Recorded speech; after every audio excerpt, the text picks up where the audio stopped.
name is David. I'm here with Tim. Tim, what are you doing? What you been doing this week in the genre world? Goodness, my genre world. I have ventured back into the land of Shudder, one of my favorite streaming platforms, and watched yet another one of your favorites, a foreign film entitled The Wailing. Yay. You would especially love this. It's Korean. You know, we've watched and covered a couple of Korean movies that were good. Did The Host as well as Train to Busan. And I'm kind of impressed with some of these movies coming out of Korea. This one in particular is 2.5 hours long. Oh my gosh. It gets 99% on Rotten Tomatoes. And that's just from 3 reviews though. And that was actually it's not. It's from 85 reviews. Okay. And out of the audience score of 82%, there were 5,000 people. So not too bad. I'm going to try to explain this a bit without spoiling it. This movie held my attention the entire way. Even though it's 2.5 hours long, I would recommend it. And it's on our list. I may even push it for one of our shows. It deals with good and evil on both a metaphorical level and on the story itself. And it has lots of horror aspects in it, including a supposed ghost, zombies, and a lot of examples of demonic possession. It basically involves a Japanese man that has mysteriously appeared in this small Korean town. They call it a village. I would call it a town. But there are village-like aspects that are kind of rural in it. And at the moment of his appearance, or at the time of his appearance, strange things start happening. There's actually a small, what could have potentially been a pandemic, where it looks like there's this disease outbreak and there's violence and murder and rape.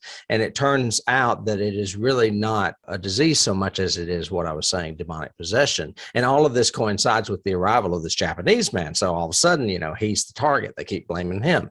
But there's this mysterious woman that doesn't even have a character name. She has appeared. And there's also a professional exorcist that's being paid by a family. So you've got these 3 characters and you're trying to figure out which one is really good and which one is really bad and which one is the fake, basically. And it was directed by a guy, and I'm not going to butcher all these names, but his name is Na Hong Jin. And I won't try to do the actors, but I will say that it stars him and him and him and her.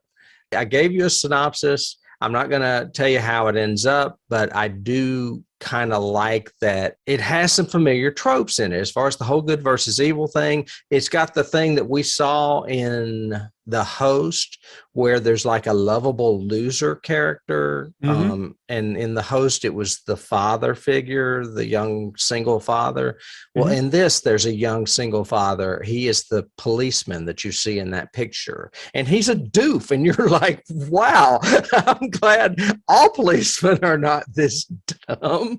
But he's a victim of his own impulses, because his daughter ends up becoming a victim, and he's trying to figure out what happens, what is going on. So anyway, that's all I'm going to say. It's on Shudder for those of you out there that would like to see it. And I would just like to say thanks, Shudder, for bringing these foreign films to us, because otherwise I don't think a lot of people in America, especially the average horror moviegoer, would be watching these movies.